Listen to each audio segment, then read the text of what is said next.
Поехали. Здравствуйте, Валерий Викторович. Здравствуйте.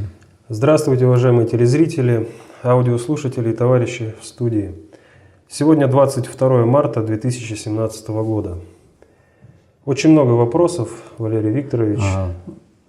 Подождите секунду, значит. Я не знаю, заметили наши Посетители сайта. наши зрители видео, слушатели нашего аудио, вот вопрос-ответа, это событие или нет. Но я хотел бы начать с очень важного события, которое является предопределяющим все абсолютно события на планете Земля, от того, как будет разрешено. Почему я с этого события хочу начать? Дело в том, что я обратил внимание, что аналитики это важнейшее событие не заметили. Просто.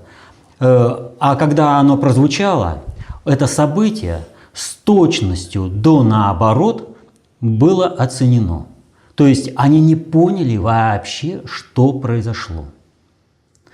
А событие настолько важное, что оно уже в ближайшее время определит, насколько будет устойчив доллар, как будут протекать все политические события в мире, везде, без исключения по всем странам, поскольку Соединенные Штаты осуществляли надгосударственное управление. А событие произошло именно в Соединенных Штатах. И вот когда мы говорим о столкновении страновой и глобальной элиты, для многих это, вот, знаете, такой пустой звук. А что это, да почему это? И когда я сказал о том, что страновая элита, она составляет костяк всего управления надгосударственного, вот, это тоже не пустой звук. И о чем шла речь? В Соединенных Штатах глобальная элита столкнулась в лобовом столкновении со страновой элитой, и страновая элита там, где может, предъявляет собственный интерес, и проявляет его и реализует в управлении. И вот примером было то, что Тиллерсону какие-то клерки, когда он начал выступать на встрече с Лавровым, не дали договорить, они его просто отправили. Забыли заказать ему гостиницу. Это мелочи. Но произошло очень серьезное, очень, повторяю, серьезное событие, которое аналитики не заметили. Ну а важность политического консалтинга для экономической деятельности, она очень важна. И вот в этом плане все кланово-корпоративные группировки, которые имеют свои интересы в экономике, да, они должны были бы на это событие обратить внимание и в соответствии с этим принимать какие-то действия. Вот. Но они этого не сделали. И здесь вот нельзя сказать, мы это заметили, но решили отсидеться. В данном случае отсидеться себе дороже. Нужно формировать совершенно новую управленческую стратегию для того, чтобы добиться. О чем я говорю? Я говорю о том, что в Соединенных Штатах Трамп распорядился уволить прокуроров штатов, назначенных Обамой, и один прокурор, Прит Бхарара, Южный округ Нью-Йорка, отказался увольняться, и его уволили. И все, молодец Трамп, додавил. А между прочим, в данной ситуации впервые за всю предвыборную и уже президентскую деятельность Трамп столкнулся с самым серьезным, так скажем, самой серьезной угрозой всему своему президентству. И это, между прочим, было тут же оценено. Вот член судебного комитета американского сената Дайан Файнстайн, она заявила о том, буквально вот недавно, о том, что президент Соединенных Штатов может подать в отставку. Ну, аналитики, естественно, ха-ха-хи-хи. Какие основания? А основания в том, что отказавшегося увольняться прокурора уволили. То есть он не сам ушел. Он не сам ушел. И в чем здесь вся заковыка, которую не видят? Когда первый раз суды опротестовали иммигрантский закон, выпущенный Трампом, все были вопросы спрашивающие, а почему именно вот этот закон опротестовали? Я отвечал тогда, что где страновая элита может сопротивляться, там она и сопротивляется. И в данном случае в юриспруденции оказалось самое мощное и организованное сопротивление страновой элиты. И суть вот этого увольнения прокурора заключается в следующем. Я прям зачитаю цитату, что сказал по поводу своего увольнения Прит Бхарара. Он сказал: «Я сказал, что намерен остаться. Я согласился». Это он рассказывает о своей встрече в ноябре 2016 года с кандидатом в президенты Трампом.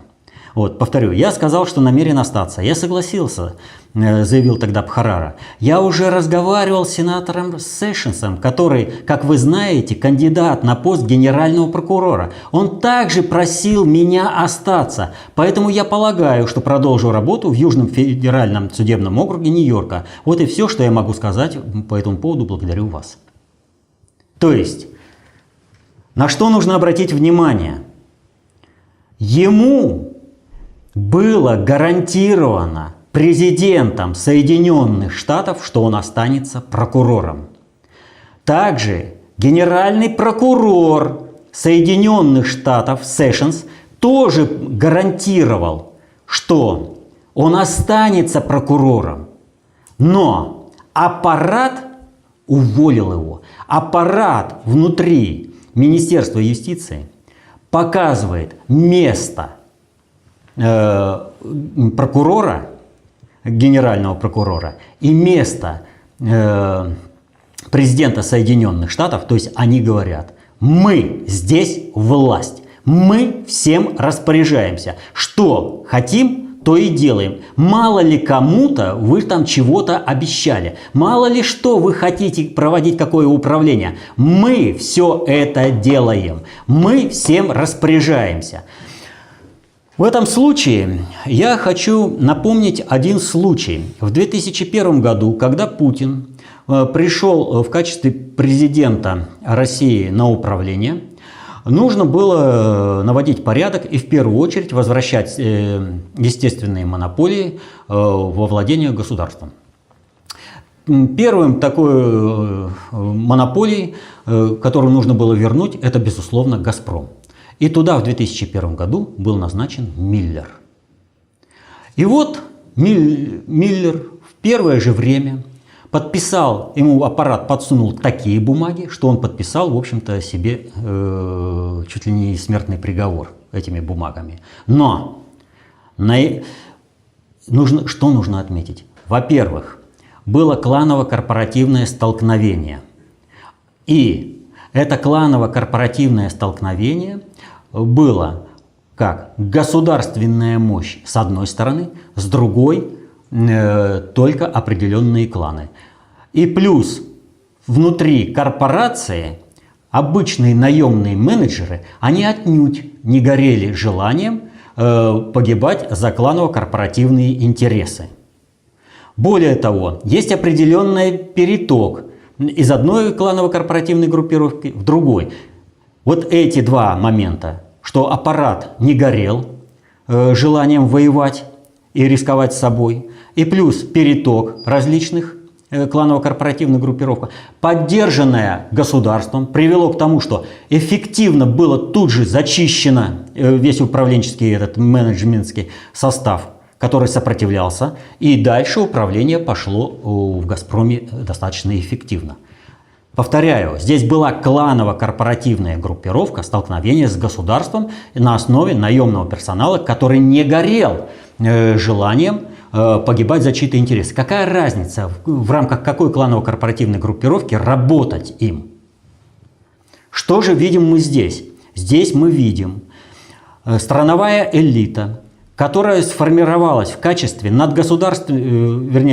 которая работает в качестве профессионального кадрового корпуса в надгосударственном управлении, в Пакс Американо. Она имеет конкретный интерес в противостоянии с Трампом, с глобалистами. По одной простой причине, что отрезая Соединенные Штаты, они теряют свое не просто доминирующее положение, они теряют банально свою работу. Им есть за что воевать против глобалистов, против глобальной элиты. Они будут воевать до предела. И они пошли на эту войну против Трампа. Смести его по полной программе. Понимаете? И они показали всему миру. Ну, глобалисты, они, в общем, глобальная элита отработала, в общем-то, нормально. Они тут же кинули кость СМИ, сказали: смотрите, Флинн, ну, тот самый советник, увольнение которого не влияет ни на какие управленческие процессы, вот он, оказывается, работал на российские фирмы, заработал там столько денег. Все: вау, надо посмотреть. А вы смотрите, его там студентка какая-то русская завербовала. Все: о! Внимание отвлечено. Отвлечено для того, чтобы решить очень серьезную задачу. Ликвидировать противостояние в сфере юриспруденции. Это основа основ функционирования американской государственности. От того, как и с какими издержками это будет решено в государстве, в Соединенных Штатах, тут же будет ретранслировано на все абсолютно страны. Если страновая элита, закусив у дела, обрушит государственное управление в Соединенных Штатах, то мало никому не покажется, в том числе и с долларами. Вот. Если же Трамп удержит, и важно, как удержит, здесь ведь можно стать очень хорошим союзником. Можно оказать определенную помощь для стабилизации. Ему сейчас разбираться очень серьезно со своим аппаратом надо. У него очень много проблем. Вот. Здесь можно подстелить соломку, когда рухнет доллар. Работать надо и понимать процессы. Чего не наблюдается у всего аналитического сообщества, не только в России вообще-то. Ну, кланово-корпоративные группировки, они не понимают, что, ребятки, спасать, в общем-то, свои деньги надо. Так что мало никому не покажется нигде. Бесплатный совет. А? Получается. Да, и кстати, вот в этом плане, что можно сказать? Вот столкновение корпоративных элит управления и государства, оно ведь не какое-то там абстрактное явление и где-то там исключительно происходит. Вот совсем недавно Путин встречался с Эрдоганом. Вот, решили очень много разных там задач, все прочее. И 11 числа, это 9 числа они встречались, а 11 числа СМИ сообщили о том, что паромное сообщение с Крымом блокировано и корабли не пускаются. Ну, все вроде бы после встречи все это происходит. А на самом-то деле, когда остановилось паромное сообщение? То же самое 9. То есть, когда Эрдоган прилетел разговаривать с Путиным, то страновая элита, та самая, которая устроила 6 июля 2018 года Алтынташ, когда был убит сотрудником полиции наш посол, вот, Карлов, вот, это же вот те самые неоосманы, которые недовольны позицией Эрдогана, что Эрдоган начал стабилизировать свое государство. Ну, как понимает, естественно, он стабилизацию проводит. Они ему вот этот устроили заговор, который проявили. А сейчас они же ему вставляют палки в колеса. Они показывают, вы с кем договариваетесь. Он власти-то не имеет. Да, придержали наши СМИ вот сообщения с 9 до 11, но все же прекрасно знают, когда остановилось паромное сообщение. Дальше больше. Что происходит? Вдруг в средства массовой информации было выброшено информация о том, что был запрещен ввоз нашей пшеницы и других видов сельхозпродукции беспошлиной в Турцию, что введены были запретительные пошлины в 130%. Вот.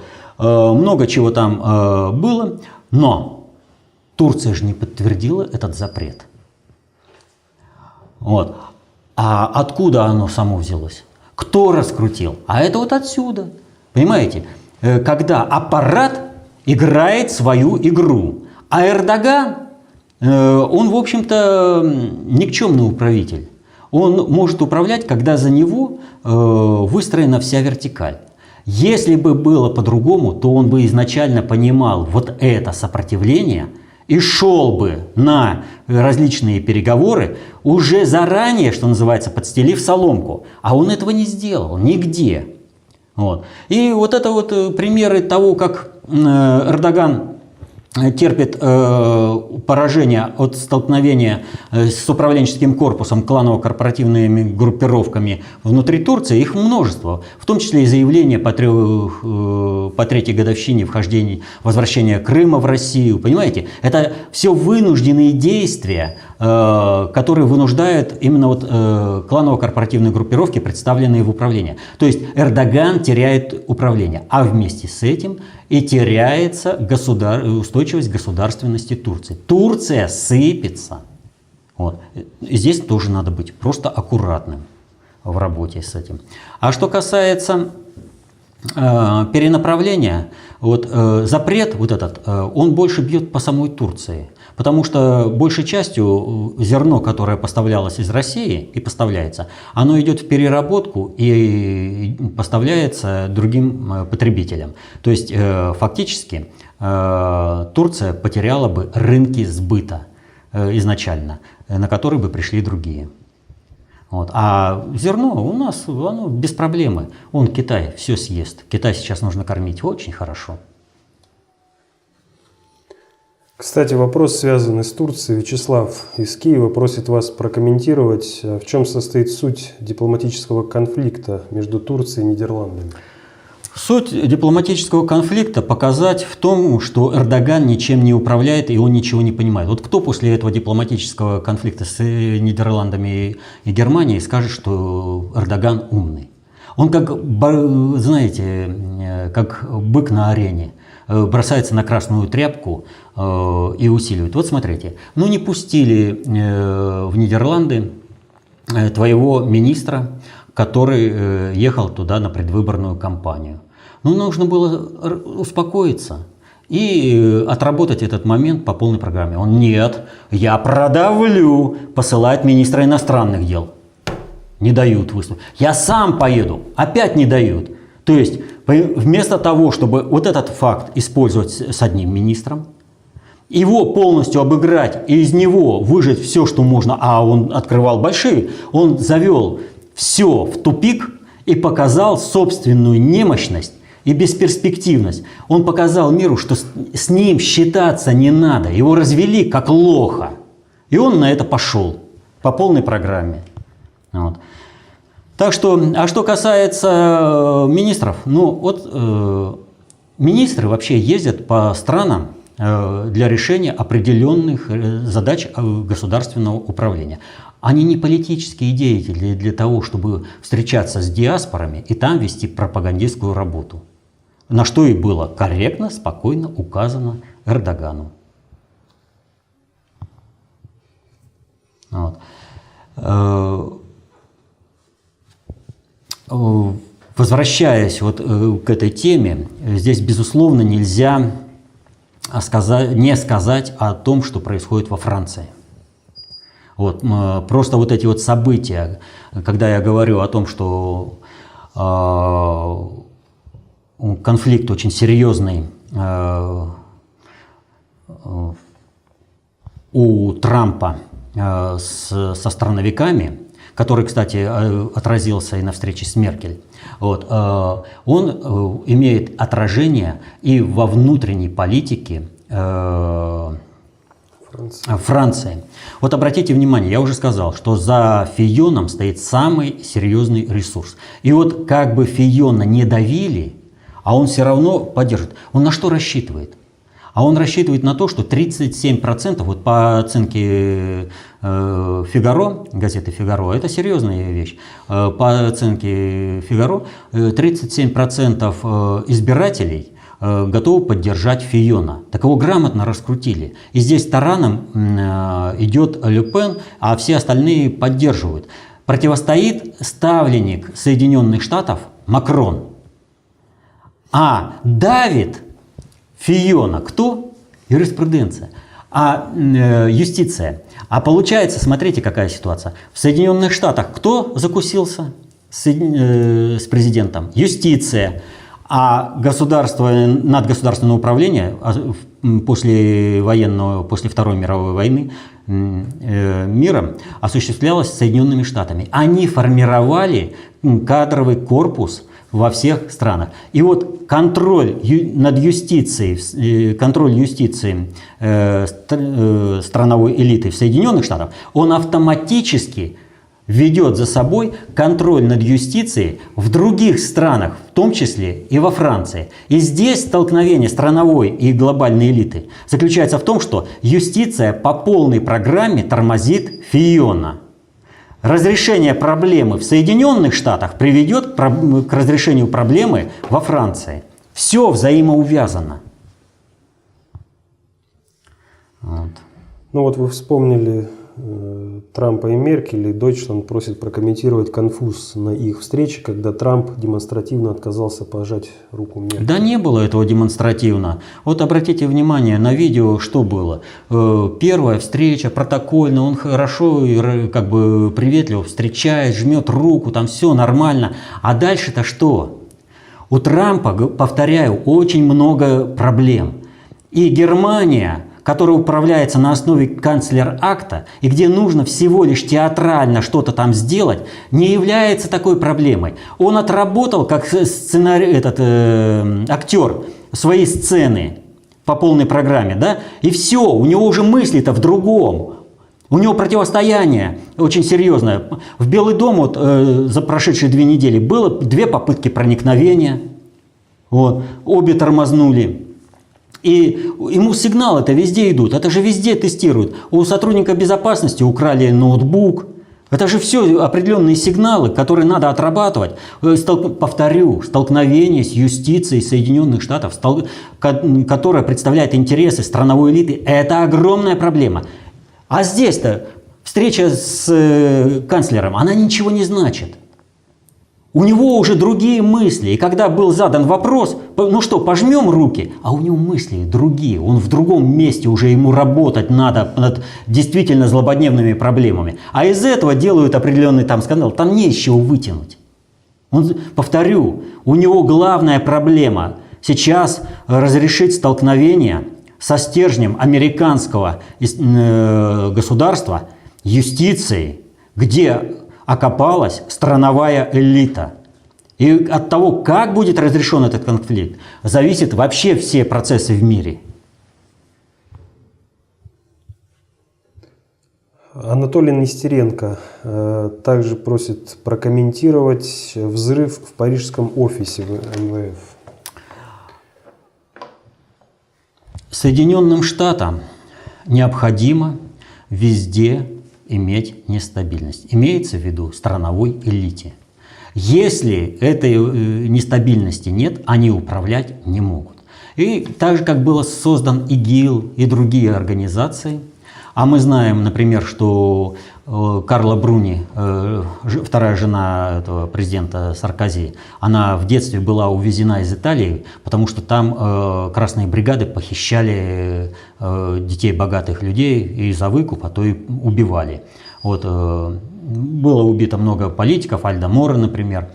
Так вот, эти все красные бригады, оказывается, управлялись ЦРУ, были созданы ЦРУ, финансировались, снабжались оружием и все прочее. И для страновой элиты Соединенных Штатов организовать какую-то там террористическую организацию вообще не проблема. И тут же, вот, как оказалось, была организована анархистская группировка в Греции, заговор огненных ячеек. Они всегда что-то такое выбирают, и все. Которая в рамках операции «Возмездие» начала рассылать пакеты со взрывчаткой. Она выслала в ФРГ, в Министерство финансов, она выслала в парижский офис МВФ, вот. Ну и греческая полиция оперативно еще 8 пакетов таких изъяла. То есть их моментально накрыли и все. Это о чем говорит? Это означает, что глобальная элита, глобальный предиктор моментально наложил руку на этот процесс организации хаоса в Европе через посредство анархических группировок по принципу, вот как это было в 70-х, 80-х годах с красными бригадами в Италии. Вот. Они хотели на весь мир это, ну, на всю Европу это сделать. Нет, не получится у них, потому что тот же механизм, который создал это, тут же слил всю информацию и ликвидирует эти самые ячейки. Внутри Соединенных Штатов идет борьба. От этой борьбы зависят все процессы. А страновики пытаются создать хаос, глобальщики этот хаос пытаются пресечь, потому что им этот хаос нужен управляемый, а управляемый это уже не хаос. А вот страновики этого не понимают. Они готовы обрубить сук, на котором сидят, потому что колдун, им говорят, ну что ж вы делаете, вы упадете. Колдун.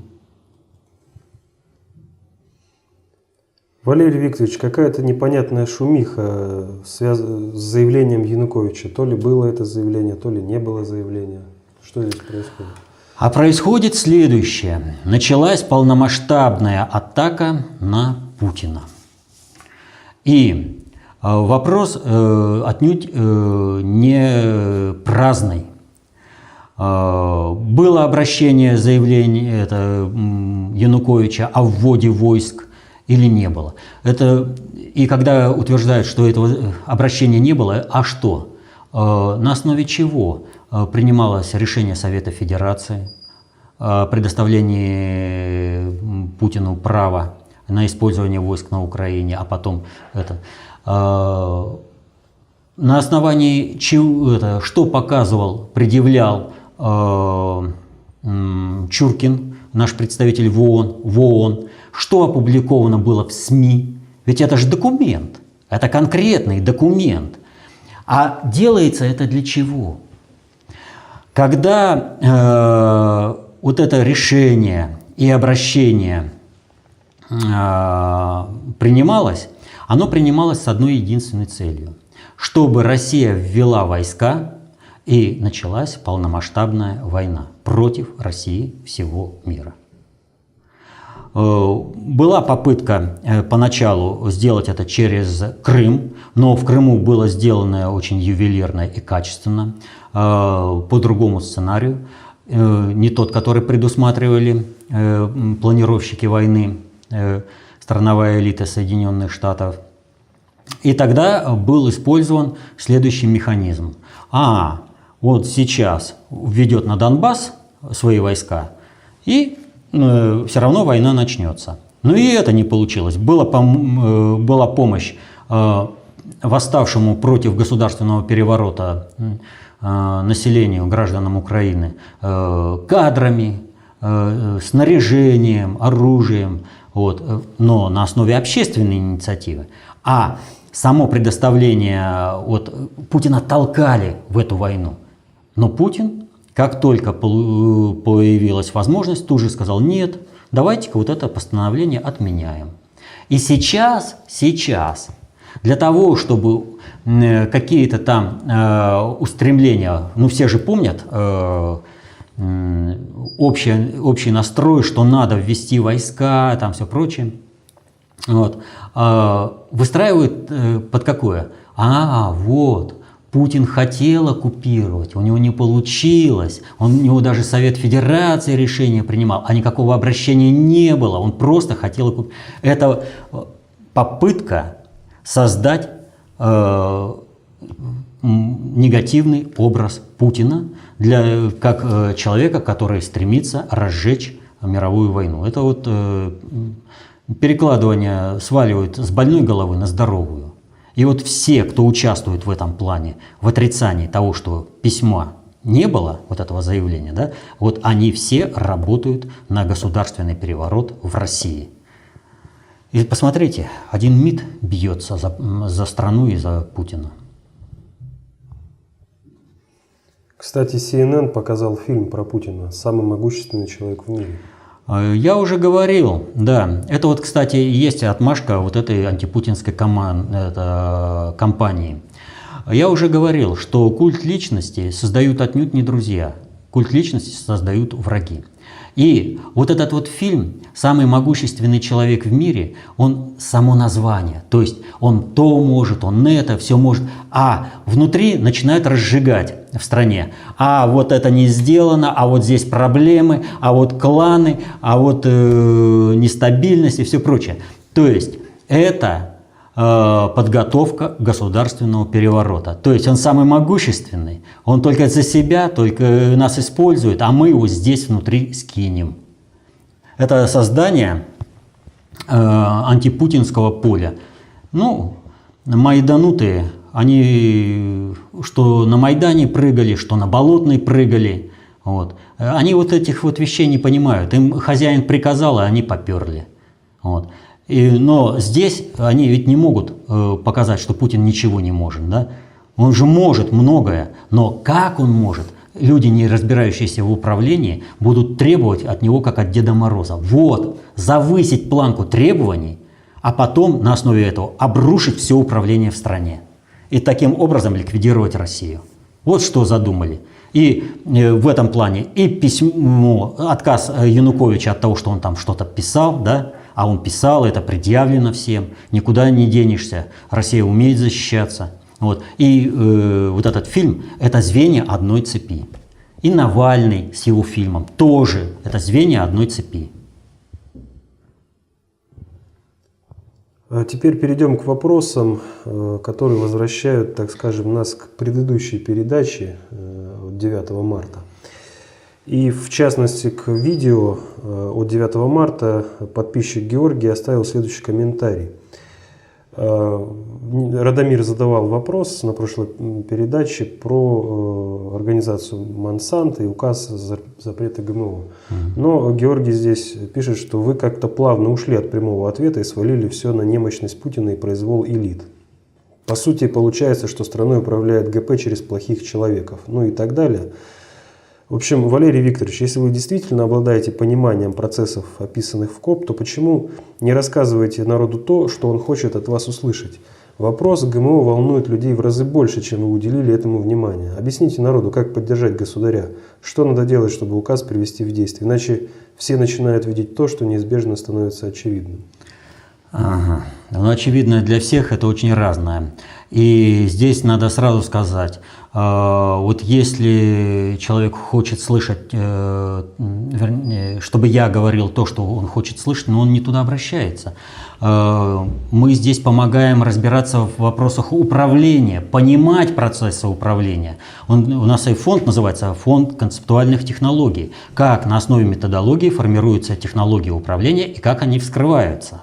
Поэтому, если желают слушать, это одно. Но не желают слушать, ну, вон есть у нас политики всякого разного рода есть, Жириновский, там прочее. Вот они говорят для своей аудитории то, что эта аудитория желает слушать. Потому что эта аудитория не желает разбираться в процессах управления, и они слушают этого человека, отвечает их интересам. И я никуда не ушел, и не плавно, не прочее. Я не говорил о немощности Путина. Отнюдь. Путин действительно талантливый, грамотный управленец. Но как у всякого управления, есть определенные возможности ресурсные, что можно решить, а где и как можно в сторону уйти. И вот то, что я не сказал, действительно, это очень важно для понимания вот этого процесса с той же самой Монсанто. Я же о чем сказал? Что это противостояние элиты. Это попытка элиты решить задачу продажи Родины и за счет этого получить управление страной. Так вот, что я не сказал? Я думал, в принципе, это очевидно. Совсем недавно была большая шумиха по поводу базы НАТО в Ульяновске. Есть эта база, нет этой базы. И вот эмоции качались. И кто вбрасывал эту информацию о том, что эта база есть? Элита, конкретные политики. И они на этом очень сильно подорвали свой авторитет. Они на этом потеряли во многом свой электорат. Как сделано с Монсанто? Неважно, вот что, это сразу же выяснилось, что это неправда, и что там цифры не бьются и прочее. Такое событие не показали ни по одному каналу, но об этом написали блогеры сразу. То есть сама операция по вбросу информации, она не только дорогостоящая, но она трудозатратна. И она высвечивает блогеров, которые сидят на определенной информационной подпитке и вскрыты определенные информационные связи, которые будут однозначно использованы для управления и организации определенных процессов. И, как мы понимаем, народного недовольства против Путина, о чем я и говорю. CNN, отказ от письма и прочее. Так вот, это очень серьезно. Это тестирование толпы, это вброс. Серьезный, затратный.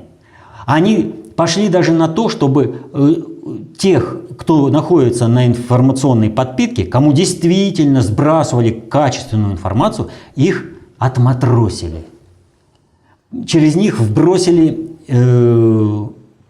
ложную информацию. А это означает только одно, что они рассчитывают, что в ближайшее время Путина скинут. И никто в этом не поймет, в этом управлении, как они засветили свои связи. Что они еще раз используют это для раскачивания общественного мнения, общественной стабильности в России. Вот о чем шла речь. Но чтобы это понять, вот говорит, как понять, что делать, да? Как поддержать государя. Каждый в меру понимания работает на себя, а в меру непонимания на того, кто знает и понимает больше. Нужно расширять. И вот многие вещи нам непонятны не потому, что наши понятия слабы, а потому что сие вещи не входят в круг наших понятий. Нужно расширять круг своих понятий, понимать и знать больше.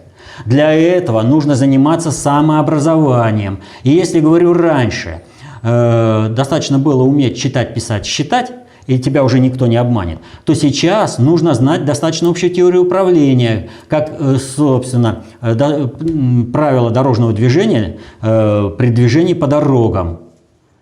Вот. Если не будешь знать достаточно общей теории управления, то тобой будут манипулировать, потому что те, кто знает и понимает больше, они и ресурсов имеют для организации блогеров, определенных вбросов фейков и прочее. Что и произошло с этой Монсанто. Поэтому нужно читать толстые книги, повышать меру своего понимания. И тогда по принципу, вот я уже говорил, каждый солдат должен знать и понимать свой маневр. Понимаете? Он знает, понимает, и когда Суворов говорил, вот это понимание должно быть соотнесено с общим замыслом, который проводит командир.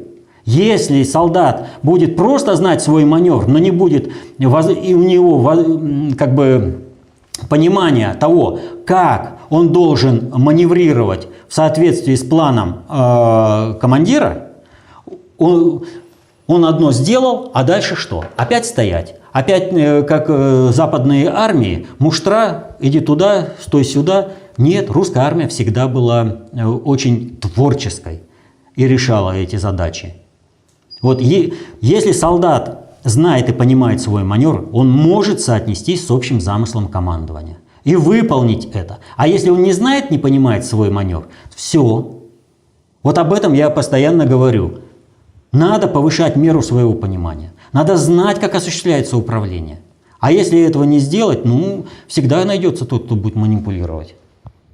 И вот, опять же, возвращаясь к тому, с чего мы начали. Кто из аналитиков увидел очень серьезную опасность, от которой у Трампа аж голова кругом идет? Не знает, куда, чего и как. Потому что там очень серьезная задача. Никто не понял. И даже подумали в обратную сторону. Несмотря он напрямую, Харара говорит, мне Трамп сказал, мне кандидат в генеральные прокуроры, он уже генеральный прокурор, а я уволен. Как это так? Аппарат уволил, аппарат показал роль и место в государственном управлении и президенту, и генеральному прокурору. Вы представляете, какое это столкновение?